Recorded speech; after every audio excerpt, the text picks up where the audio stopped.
सुबह के करीब 10 बजे थे। पुरानी दिल्ली में एक पुरानी ज्वेलरी की दुकान पर पहला ग्राहक आया। उसने काउंटर पर हाथ रखा और पूछा, भैया सोना क्या रेट चल रहा है? दुकानदार ने बोर्ड पर नजर डाली और मुस्कुराते हुए कहा कि आज थोड़ा ऊपर है। ग्राहक ने बिना देर किए दूसरा सवाल दाग दिया, तो क्या अभी खरीद लूं या थोड़ा इंतजार करूं? दुकानदार हंसा और बोला कि अगर मुझे कल का भाव पता होता तो मैं ज्वेलर नहीं, दुनिया का सबसे अमीर आदमी होता। दुकान छोटी थी, लेकिन उस सुबह पूछा गया सवाल बहुत बड़ा था, क्योंकि यही सवाल आज करोड़ों भारतीय पूछ रहे हैं। सोना खरीदें या थोड़ा इंतजार करें? नमस्कार, मैं वरुण कुमार और आप देख रहे हैं अमर उजाला। अगर आपको लगता है कि आपके शहर की ज्वेलरी दुकान ही सोने का भाव तय करती है, तो कहानी यहीं बदल जाती है। दिल्ली, मुंबई या जयपुर की दुकान पर लिखा हुआ भाव हजारों किलोमीटर दूर लिए गए फैसलों से जुड़ा होता है। अमेरिका में फेडरल रिजर्व ब्याज दरों पर चर्चा करता है। पश्चिम एशिया में तनाव बढ़ता है या घटता है, डॉलर मजबूत या कमजोर होता है, और अगले ही दिन आपके मोहल्ले के ज्वेलर का बोर्ड बदल जाता है। यानी एक फैसला वॉशिंगटन में होता है और उसका असर चांदनी चौक की दुकान तक पहुंच जाता है। सोने की कीमत सिर्फ एक धातु की नहीं, बल्कि पूरी दुनिया की राजनीति, अर्थव्यवस्था और भरोसे की कहानी होती है। पिछले कुछ दिनों में भी बाजार ने यही कहानी दिखाई। अमेरिका और ईरान के बीच तनाव कम होने और बातचीत की उम्मीदों ने निवेशकों का मूड बदला। तेल की कीमतों में नरमी आई, डॉलर दबाव में रहा और ये उम्मीद मजबूत हुई कि अमेरिकी फेडरल रिजर्व ब्याज दरों को लेकर पहले जितना सख्त रुख नहीं अपनाएगा। इन संकेतों ने सोने को फिर सहारा दिया। पहली नजर में ये उल्टा लग सकता है, लेकिन बाजार सिर्फ युद्ध या शांति नहीं देखता, वो तेल, महंगाई, डॉलर और ब्याज दरों को एक साथ पढ़ता है। 16 जून को भारत में 24 कैरेट सोना करीब 1.5 लाख रुपए प्रति 10 ग्राम के आसपास कारोबार करता दिखा, जबकि MCX अगस्त वायदा सोना 1,52,000 रुपए के ऊपर रहा। कीमतें रिकॉर्ड स्तर के करीब हैं, लेकिन सबसे बड़ा सवाल यह है कि इतनी महंगाई के बावजूद सोना खरीद कौन रहा है? और इसका जवाब किसी रिपोर्ट में नहीं, बल्कि ज्वेलरी दुकान के अंदर मिलता है। ग्राहक आता है, डिजाइन देखता है, वजन पूछता है, भाव सुनता है और फिर कहता है थोड़ा हल्का दिखाइए। यानी खरीदारी खत्म नहीं हुई, उसका तरीका बदल गया। लोग पहले की तरह 20 ग्राम नहीं खरीद रहे, लेकिन 10 ग्राम लेकर भी घर लौट रहे हैं। शादी टल नहीं रही, बस गहनों का वजन कम हो रहा है। दूसरी तरफ निवेश के लिए सोने की मांग अभी भी मजबूत बनी हुई है। भारत शायद दुनिया के उन गिने चुने देशों में है जहां सोना सिर्फ निवेश नहीं, बल्कि भावना है। माँ अपनी बेटी के लिए गहने जोड़ती है, परिवार धनतेरस पर छोटी सी अंगूठी भी खरीद लेता है और गांवों में आज भी कई घरों के लिए सोना बैंक खाते से बड़ा भरोसा माना जाता है। इसलिए रिकॉर्ड कीमतों के बावजूद बाजार पूरी तरह खाली नहीं होता। लोग खरीदारी टाल सकते हैं, लेकिन सोने से रिश्ता नहीं तोड़ते। और दुनिया के सबसे बड़े खिलाड़ी भी कुछ ऐसा ही सोच रहे हैं। पिछले कुछ वर्षों में कई केंद्रीय बैंकों ने अपने गोल्ड रिजर्व में लगातार सोने में हिस्सेदारी बढ़ाई है। वजह साफ है, सोना किसी सरकार या कंपनी की देनदारी नहीं, बल्कि खुद एक संपत्ति है। डॉलर एक मुद्रा हो सकता है, बॉन्ड एक वादा हो सकता है, लेकिन सोना अपने मूल्य के दम पर खड़ा रहता है।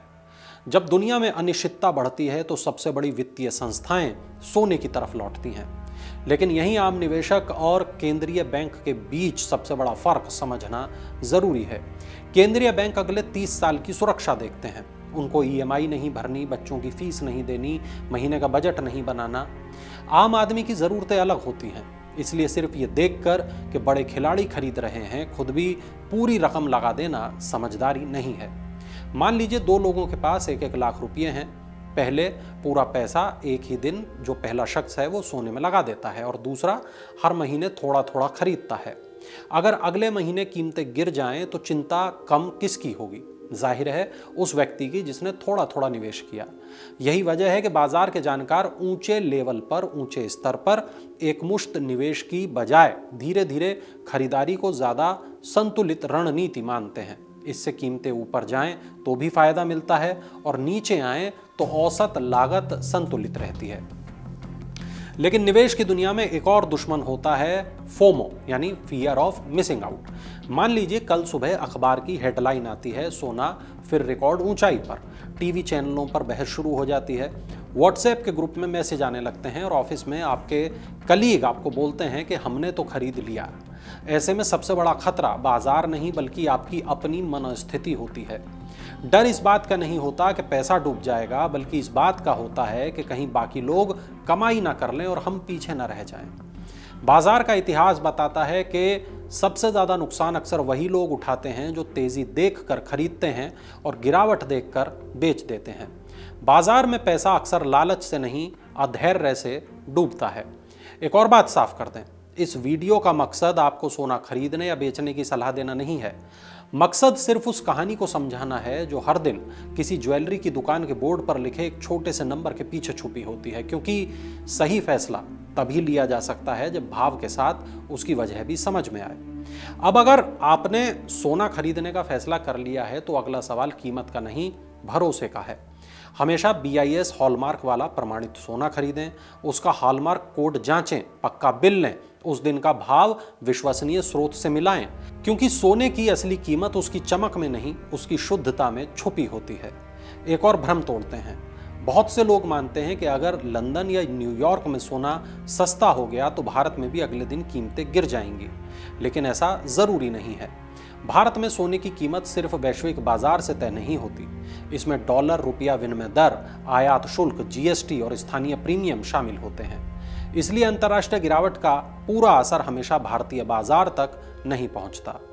और इस बीच वैश्विक ब्रोकरेज फर्म सिटी ने अगले 3 महीनों के लिए सोने का आउटलुक बढ़ाकर $4,500 प्रति औंस कर दिया है। और इसका मतलब ये नहीं कि जो कीमतें हैं वो सीधे वहां पहुंच जाएंगी, बल्कि ये संकेत है कि बड़े संस्थागत निवेशकों को अब भी सोने में मजबूती की संभावना दिखाई दे रही है। लेकिन याद रखिए, किसी भी ब्रोकरेज का अनुमान भविष्य की गारंटी नहीं है, वो सिर्फ एक संभावना होता है। लेकिन एक सवाल और है, अगर दुनिया में इतनी अनिश्चितता है तो लोग सिर्फ सोना ही क्यों खरीदते हैं? और इसका जवाब छुपा है 2008 का वैश्विक वित्तीय संकट, कोविड महामारी का दौर या रूस यूक्रेन युद्ध के बाद की उथल पुथल। हर बड़े संकट में निवेशकों का एक बड़ा हिस्सा सोने की तरफ लौटा। वजह साफ, शेयर किसी कंपनी पर भरोसा मांगते हैं, बॉन्ड किसी सरकार पर और मुद्रा किसी केंद्रीय बैंक पर, लेकिन सोना किसी वादे पर नहीं चलता। उसकी कीमत इसी भरोसे से बनती है कि हजारों साल बाद भी पूरी दुनिया उसे मूल्यवान मानती रहेगी। इसलिए बाजार में जब डर बढ़ता है तो निवेशक ज़्यादा मुनाफे की नहीं, अपनी पूंजी बचाने की सोचते हैं और सोना उनके लिए पहली पसंद बन जाता है। अब सबसे अहम सवाल कि क्या सोना हमेशा सबसे ज़्यादा रिटर्न देने वाला निवेश है? तो जवाब है नहीं। शेयर बाजार तेजी के दौर में उससे बेहतर प्रदर्शन कर सकता है, लेकिन जब दुनिया में डर और अनिश्चितता बढ़ती है तो सोना सुरक्षा कवच बनकर सामने आता है। इसी वजह से वित्तीय दुनिया में उसे सेफ हेवन एसेट कहा जाता है। यानी सोने को रेस जीतने वाले घोड़े की तरह नहीं, बल्कि कार में लगे एयरबैग की तरह देखिए। रोज उसकी ज़रूरत नहीं पड़ती, लेकिन मुश्किल वक्त में वही सबसे ज़्यादा काम आता है। इसलिए इसे पूरे निवेश का विकल्प नहीं, बल्कि संतुलित पोर्टफोलियो का हिस्सा मानना ज़्यादा समझदारी है। चलिए अब वापस पुरानी दिल्ली की उसी ज्वेलरी दुकान पर चलते हैं जहां से ये कहानी शुरू हुई थी।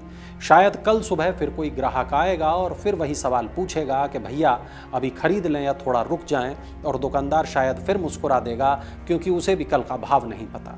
लेकिन इतिहास एक बात जरूर बताता है, जिसने सिर्फ भीड़ देखकर फैसला लिया वो कई बार पछताया, और जिसने अपनी जरूरत, धैर्य और जानकारी के आधार पर फैसला लिया उसके लिए सोना सिर्फ गहना नहीं बल्कि मुश्किल समय का एक भरोसेमंद सुरक्षा कवच बन गया। इसलिए अगली बार जब आप किसी ज्वेलरी दुकान के सामने खड़े हों तो सिर्फ बोर्ड पर लिखा भाव मत पढ़िए, उसके पीछे डॉलर की चाल, तेल की कीमतें, ब्याज दरें, युद्ध, केंद्रीय बैंकों की रणनीति और दुनिया की अर्थव्यवस्था का पूरा गणित छुपा होता है। क्योंकि सोने की सबसे बड़ी ताकत उसकी चमक नहीं, उस पर कायम दुनिया का भरोसा है। और इतिहास गवाह है कि जब बाकी चीज़ों पर भरोसा डगमगाता है तब इंसान आखिरकार फिर सोने की तरफ ही लौटता है।